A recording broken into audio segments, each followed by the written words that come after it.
hoje aqui o papo com o Dr. Gilberto Laorgue Nunes é sobre diabetes, ainda falando, né, dos riscos, que a gente sabe aí dos riscos cardiovasculares, aí de problemas cardiovasculares, desse estudo que a gente vem falando aqui no programa da Regina. Então, a diabetes acaba sendo um dos principais fatores aí, digamos assim? Sim.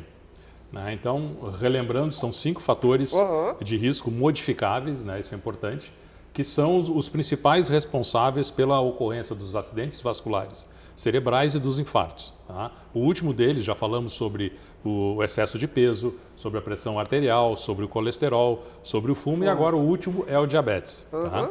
O diabetes é uma doença que tem origem, né, tem fundo genético muitas vezes, mas também é muito dependente do nosso estilo de vida, do tipo de alimentação. Mas tem mais de um tipo, né, do diabetes? Tem mais de um tipo. Tem o tipo 1, que acontece na infância, né, que é por uma falta de uma enzima no pâncreas, né, que metaboliza a glicose. Então, essas pessoas têm um diabetes chamado juvenil, né, por causa disso, que é o diabetes tipo 1. O diabetes tipo 2, né, que é o da maturidade, vamos dizer assim, esse tem um fundo genético, ou seja, famílias que têm parentes de primeiro grau que têm diabetes têm maior chance de desenvolver essa doença, e também é muito relacionado ao estilo de vida, especialmente aquela chamada gordura central, a obesidade, né, a barriga de chope e tal, que cria a chamada resistência à insulina. Homens e mulheres? Homens e mulheres, atinge igualmente homens e mulheres, certo? E é um fator de risco muito importante para a ocorrência das doenças cardiovasculares.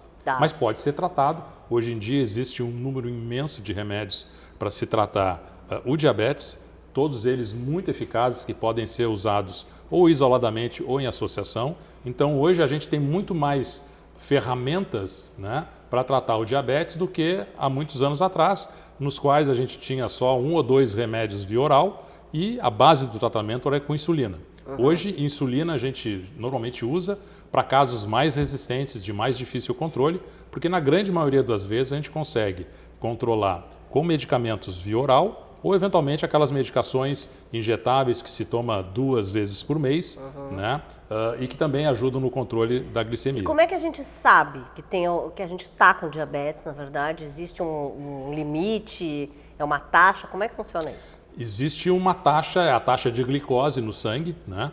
Que deve ser medida em jejum de 12 horas preferentemente, e essa taxa, normalmente, ela tem que ser abaixo de 100 miligramas por decilitro. Quando a gente consistentemente, em mais de uma medida, essa taxa está acima de 126 miligramas por decilitro, se faz o diagnóstico de diabetes. Tá?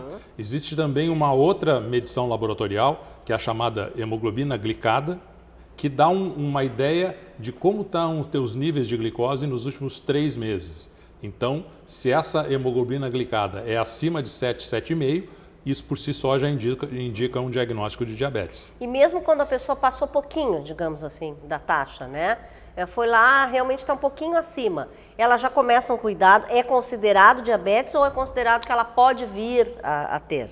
As pessoas que têm uma taxa de glicemia em jejum entre 100 e 126, elas são chamadas de pré-diabéticas ou portadoras de intolerância a carboidratos, que é o termo médico que se usa para isso.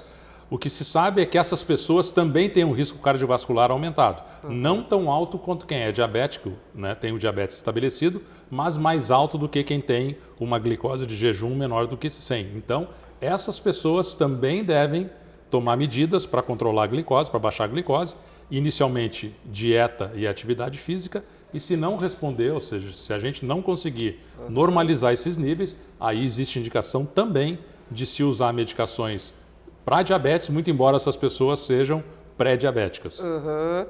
Bom, e a mesma coisa que eu sempre pergunto quanto a homens e mulheres, né? Hoje, quem tem mais... Existe, assim, uma tendência maior, digamos, para mulheres ou para homens?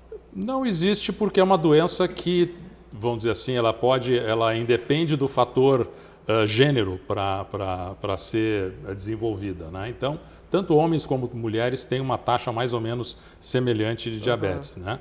E é importante a gente prestar muita atenção às questões da dieta, porque à medida que a gente envelhece, né, o uso de uma dieta inadequada, muito rica em carboidratos, especialmente alimentos ultraprocessados, né, isso vai fazendo com que existe aquele acúmulo de gordura central, né, obesidade central, e isso, como eu falei anteriormente, faz com que a necessidade de insulina produzida pelo nosso pâncreas vá gradualmente aumentando, até um ponto que o pâncreas entra em exaustão e aí realmente as taxas de glicose começam a subir. E agora, o tratamento, por exemplo, o tratamento feito corretamente, né? Ele realmente controla isso ou ainda mesmo assim eu posso voltar a ter um aumento, dependendo da minha rotina? Se a gente usa a medicação de maneira adequada e controla a dieta, a gente consegue um controle muito estável do diabetes. E é importante ressaltar que o diabetes não tem efeitos negativos apenas sobre o coração. Tem sobre o cérebro, sobre o rim, sobre a retina. Então, o diabetes é uma das principais causas de cegueira no Brasil, né? O diabetes não controlado. E a mensagem importante que a gente tem que dar é o seguinte: o controle do diabetes reduz a ocorrência dessas complicações. Então, o controle estrito é fundamental para a gente ficar livre de problemas. Tá bem, obrigada então, Gilberto.